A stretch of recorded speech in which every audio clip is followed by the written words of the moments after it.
बहू तो बड़ी सुंदर ढूंढ के लाई हो शोभा। जब पड़ोसन ने कहा तो उसकी गर्दन गर्व से कुछ और लंबी हो गई। अरे, एक ही तो बेटा दिया है भगवान ने, वंश तो इसी से चलेगा। लाखों में एक है मेरी बहू। पहले तो वो कांता की लड़की सिद्धि का रिश्ता आया था ना नमन के लिए। हाँ, पर हमने तो साफ मना कर दिया था। पक्का रंग है उसका, वंश थोड़े ही बदसूरत बनाना है। वो तो है, उसका रिश्ता सामने चिराग के साथ तय हो गया परसों। अच्छा हुआ, करे, हमें क्या। सुना है तुम्हारी बहू किसी बड़ी कंपनी में नौकरी करती है। हाँ, बहुत बड़ी कंपनी है। चलो अच्छा है, चार पैसे घर में ही आएंगे। और क्या, ये टीचर में क्या मिलता है। वो सामने दरवाजे से बाहर आती चिराग की माँ निशा को देख जोर से बोली, नमन के ब्याह की बधाई हो शोभा।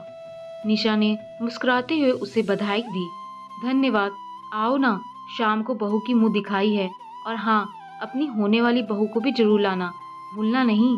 रात को खाना इधर ही खाना। चिराग और भाई साहब को बुलाने तो नमन के पापा थोड़ी देर में आएंगे। हाँ हाँ जरूर, मैं सिद्धि को फोन कर देती हूँ कि आज ट्यूशन कैंसिल कर दे। वो ट्यूशन भी लेती है? शोभा ने मुंह बनाया। हाँ, वो तो 10वीं पास करने के बाद ही ट्यूशन लेने लगी थी। अपनी पढ़ाई का खर्चा खुद ही करती थी। आपको तो पता होगा, सिद्धि के पापा, भाई साहब और चिराग के पापा तो बचपन के दोस्त हैं। हम किसी के घर में ताका झाकी नहीं करते। अरे, पर नमन, चिराग और सिद्धि भी तो बचपन के साथ खेले कूदे हैं। बचपन तो बचपन होता है, सारा जीवन तो दोस्तियों में नहीं रह सकते। शोभा अब ऊबने लगी थी और निशा ये समझ गई। दूसरी पड़ोसन भी अपने घर की ओर निकल गई तो निशा भी घर के भीतर मुड़ गई। शोभा गेट बंद कर मुंह बनाती हुई आ गई। खुश तो ऐसे हो रही है जैसे किसी परी के साथ चिराग का रिश्ता किया हो। शोभा झुंझलाकर बोली, अब किस पर तिल मिला रही हो। नमन के पापा उदयवीर ने पूछा। वही तुम्हारी चहती भाभीियों की बात कर रही हूँ। सिद्धि का रिश्ता चिराग से हो गया है तो अच्छा ही है ना। दोनों गुणी हैं, बचपन से एक दूसरे को जानते हैं। और किशन सिद्धि के पापा और राजीव चिराग के पापा, दोस्त से संबंधित हो गया। चुपचाप कर दिया रिश्ता। अभी सिर्फ बात हुई है, कोई रस्म नहीं की। हाँ, तुम्हें तो सब खबर रहती है। देखो शोभा, तुमने जो करना था कर लिया, अब मेरा पीछा छोड़ो। अफसोस तो इस बात का है कि नमन भी तुम्हारी बातों में आ गया। बातों में आ गया से क्या मतलब, बेटा है मेरा, जो कहूंगी वही करेगा। देखते हैं, पर इतना सुन लो, तुमने सिद्धि को नहीं ठुकराया, अपनी किस्मत को ठुकराया है। क्यों? प्राची में किस बात की कमी है? सिद्धि से लाख गुना खूबसूरत है, इतनी बड़ी कंपनी में जॉब है। सिद्धि कहाँ ठहरती है उसके आगे। काला रंग, मामूली सी टीचर, उसका रंग काला नहीं सांवला है। हाँ हाँ, सांवला ही सही, पर कहाँ प्राची और कहाँ वो। कोई तुलना ही नहीं। सिद्धि से किसी की तुलना ना ही करो तो अच्छा है। करते रहो झूठे गुणगान अपने दोस्त की बेटी के। वो पैर पटकती अंदर कमरे में चली गई। दिन बीते, सिद्धि और चिराग की शादी हो गई। शादी के बाद तीसरे दिन सिद्धि ने जब खीर बनाई तो निशा सगुन की खीर शोभा को दे गई।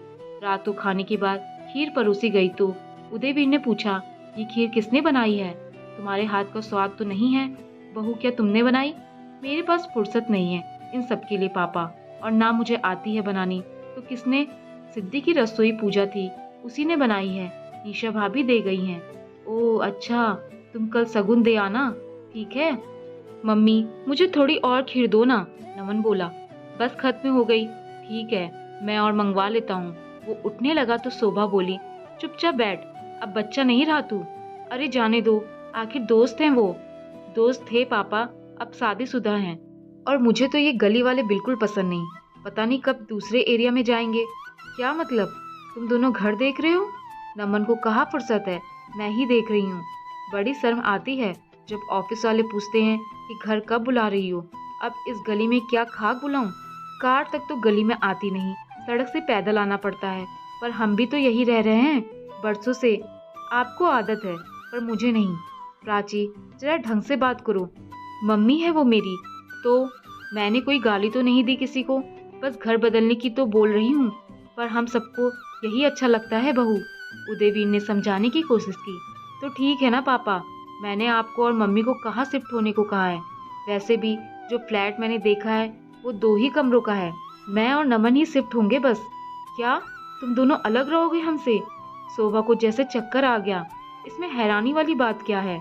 आपको तो मेरे पापा ने बताया था ना कि वो मुझे घर खरीद कर देंगे। हाँ, पर तुम दोनों अलग रहोगे ये तो नहीं कहा था। अब प्राची के पापा 1 करोड़ का फ्लैट अपनी बेटी को दे रहे हैं, तो जैसा उसे रहना है वैसे ही रहेगी ना मम्मी। तू भी देखो मम्मी, प्राची कोई मामूली टीचर तो है नहीं, बड़ी कंपनी में अच्छे ओहदे पर है। इस गली और मोहल्ले से इसका रुतबा नहीं मिलता। आखिर 1 लाख के करीब कमाती है महीने का। अब चलना तो इसके मुताबिक ही होगा ना मुझे भी।